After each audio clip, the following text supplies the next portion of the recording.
Oh, don't we live in interesting times? Oh my goodness. Oh my goodness. I'm not going to speak to statistics or the facts, or what these people are reporting or those people are reporting. I mean, on the one hand, we could be losing millions and millions of people and they're hiding it from us. On the other hand, most people are just getting a cold. And this whole thing is an overblown hysteria. Why is it an overblown hysteria if it's just a flu? Well, because these guys over here with their millions and millions are driving it as a core demographic. This demographic of fear-mongering and panic driving is exploding outward like mold in a petri dish. And because there's that much noise, the people over here who normally would be like, oh, calm down, are instead like, well, if it's nothing, why are these people shouting? And then the level of fear-mongering in our society in the last 10 or 20 years has been unprecedented. I mean, it's as bad as the Cold War. I shouldn't say unprecedented. Has been as bad as the Cold War was. It's a thing that they do, mostly in the States, but it's because it's driven by multinational corporations now. It was originated in the States, but because the corporations doing it, creating this effect, it's not a government thing. It's being done through the media. It's being done through product placement. It's being done through script manipulation in the stories we watch. It's being done through pundits like this standing in front of a camera. It's being done in every form of media you ever consume. It's even being sneaked into your advertising. You know, if you see an ad for somebody with a car that can go anywhere, they know that they're playing on your post-apocalyptic fears, that they're playing on your fear of zombies coming after you. And zombie, for instance, why are zombies the biggest horror thing going right now? Well, the corporate media likes them. They scare everybody. They are a driver for social fear. Because when you're afraid, you go shopping. Don't believe me? Toilet paper? Okay, you get it? You go shopping. Freeze-dried food in giant buckets that you will never actually open. You'll leave them in the basement because you know you don't want to eat that crap, but it makes you feel good knowing there's calories in the basement. I mean, dude, why don't you try this? Go to the Chinese store, buy one of each type of big bag of rice, take them home, dump them all into a Rubbermaid tub and mix them up. Stick in some bay leaves to stop the weevils, and eat from it. Now what you've got is a 6 to 12 month supply of rice that you are constantly eating and replenishing that is super flippin' cheap. Rice will get you through. Rice and weeds and wild things you catch and eat. But rice will give you the energy you need to go. So stop buying all that stuff. Anyway, that's what they're after. And then lastly, of course, there's shopping therapy. When you're stressed and you're depressed, shopping therapy picks you up. Get on the Amazon. You don't even have to go to the mall anymore. You can just shop direct. And they know it. And they're chasing us into fear. Now, I want to give you some hope. Because this whole thing is kind of scary, isn't it? Supply chains are being disrupted. People aren't getting work, you know. Well, I'm not really sure about the individual finances. There will be casualties financially. But there was going to be anyways, because it was time. Every time we have one of these great big financial crises that throw a bunch of people on the street, that's a very deliberate act on the part of the wealthy people. That's not by accident. That's not, oh, we couldn't help it. That's like, there you go. We're going to make sure you don't forget who holds the strings to this economy. You better do your job and shut your mouth. Don't be forming any more unions, you communist, and all of that beautiful stuff. So this is a very deliberate effect that's been going on. And I suspect most people could weather 2 weeks at home. And most people are going to actually go, you know what? I'm going to enjoy my 2 weeks at home. I bet a lot of you are starting out with your internet, but by the time day 5 shows up, you'll start a project. I don't know, you might just clean out that room. You might just insulate the attic. I don't know. You'll do something, and you won't be staying home. You will be limiting your contact, and you will be careful. But you are going to go out, because normal people don't stay home more than 3 or 4 days unless they're really sick. So you're going to head back out, but you're going to stay out of the big chain stores. They've been emptied, and they're kind of scary. There's a lot of people in there, and there's kids everywhere, and there's people. You're all becoming germaphobes, you see. And I've been a germaphobe for years. And there's an extreme side where it becomes OCD and it cripples you, but there's an in-between side where you trust your immune system, but you also take care, especially around other humans. You're not afraid of all the dirt in the world. You don't have to be. You do have an immune system, but you are much more careful with people. You're not as much likely to say it, don't spray it that close. You don't want to stand close enough that people are spitting in your face. You never did. Now you're going to make an effort. And you're not going to stand so close in my face. Thank you. Been waiting for this. Not having to shake your hands and hug you. Yeah, I don't like touching strangers. I'd like to wait till we're that intimate before I start touching you. Thank you. So that's one of the benefits. I'm interested to find out how normal people are going to cope with the reduced amount of body contact. They do seem to need to bump into each other a lot, so that will be interesting. But in terms of becoming much more educated on how to avoid spreading contagion, this is a bonus. People who are really ignorant aren't anymore. We've managed to saturate right down to the lower levels how to avoid contagion. This is a lesson the human race has never properly learned before. And this has saturated really deep into the most ignorant parts of us. I'm not sure if that includes the ignorant parts of the third world, but I think it does, because those are places where contagion spreads real bad, and people are that scared on the government level. The rich people are worried, which is why I'm not entirely sure that it may be as benign of a virus as my news is trying to tell me. I'm worried about Sophie, our First Lady. I'm worried about her. If she survives, I'll be less worried in general. If she dies, I'm going to be much more worried in general. But in the meantime, the air is cleared. People aren't going to work. They aren't commuting. They aren't driving around. Trucks aren't delivering supplies. Ships aren't running across the ocean. I imagine there's still quite a few freight ships, but there's a whole lot fewer smog spewing things flying and floating and driving and running around the world. It's pretty much only the freight that's left. And there isn't that as much of that because the production's been shut down. I mean, China went out of production for what, 2-3 weeks? That is a huge backlog.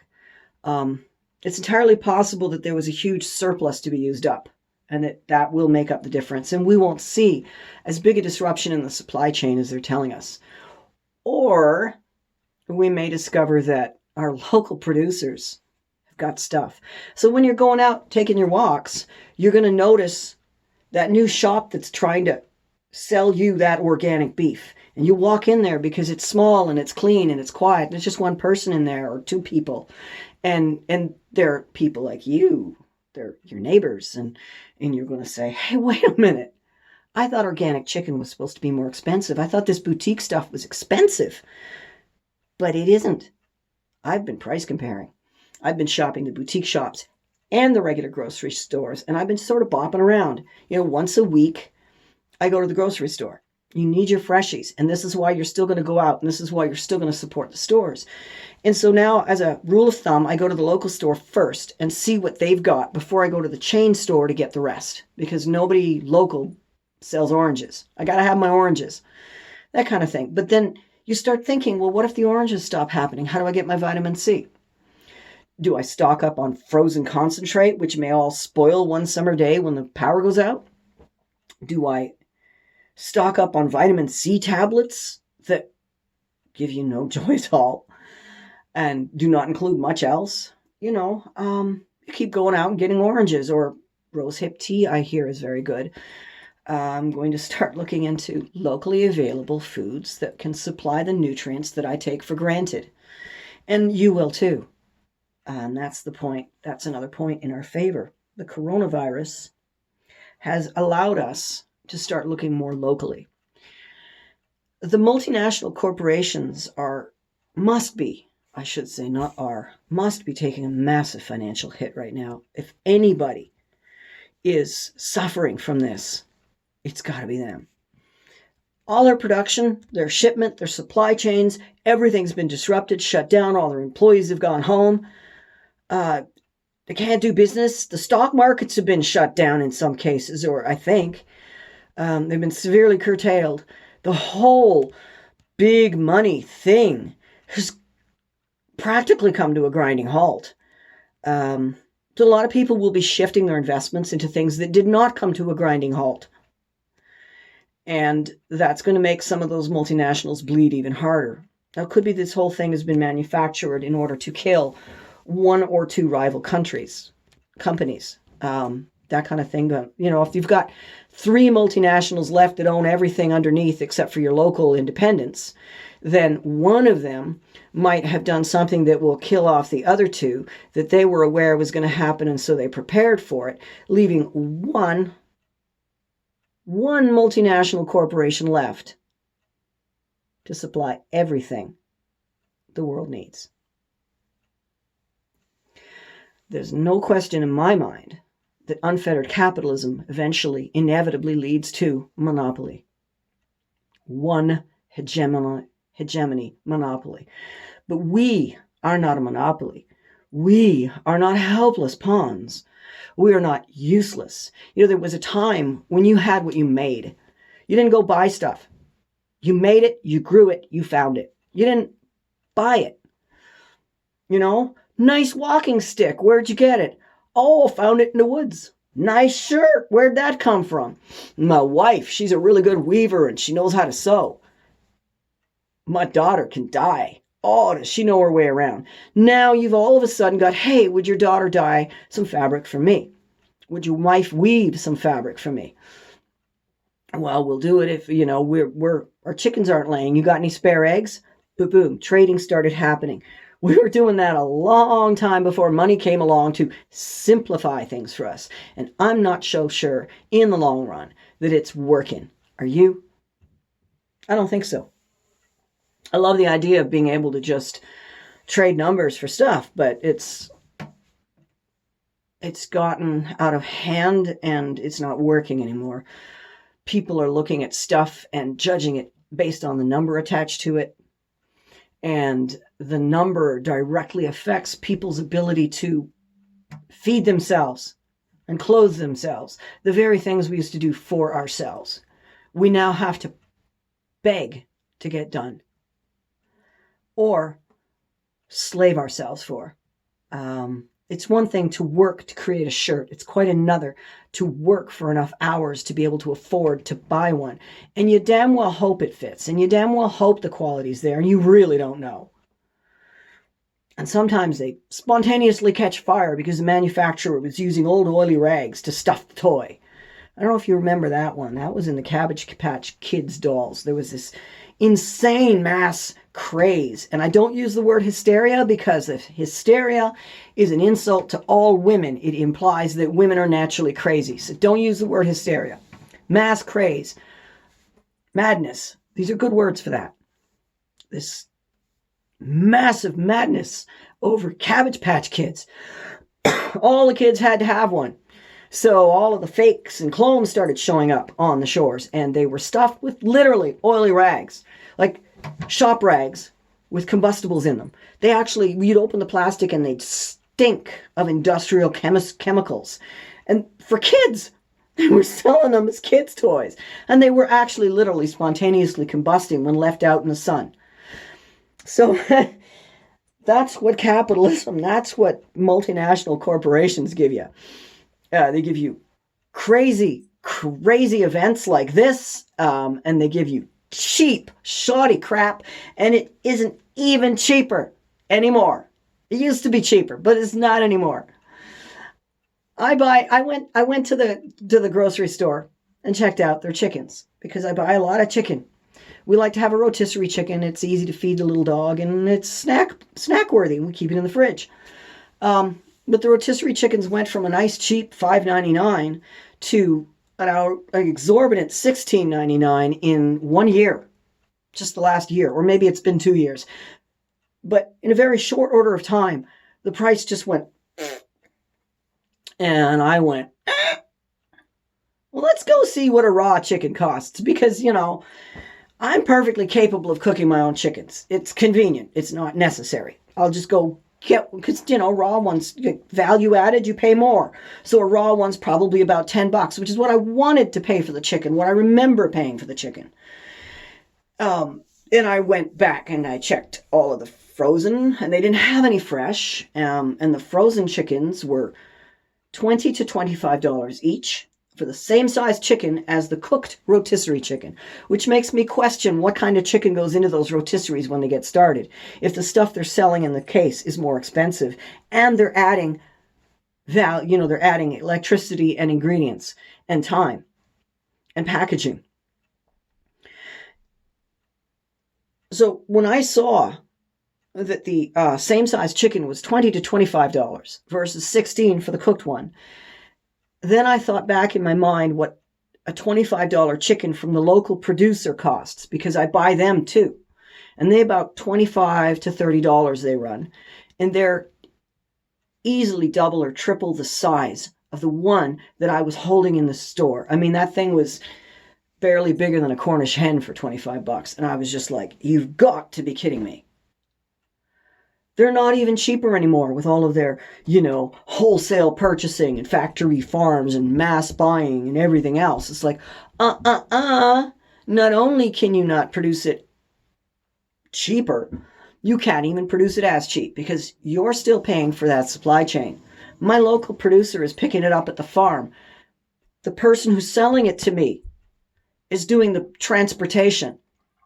They're collecting it from the farmer, paying the farmer, then bringing it to me.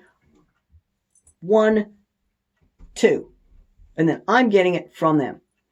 So, and sometimes the farmer brings it to town because he's coming into town anyway, because, they come into town all the time with a truck. They're always driving their truck into town. They're picking up stuff. They're seeing people. They're going to appointments. Why can't they bring the food along? It's sitting in the barn, prepared, in the freezer, ready to take to town.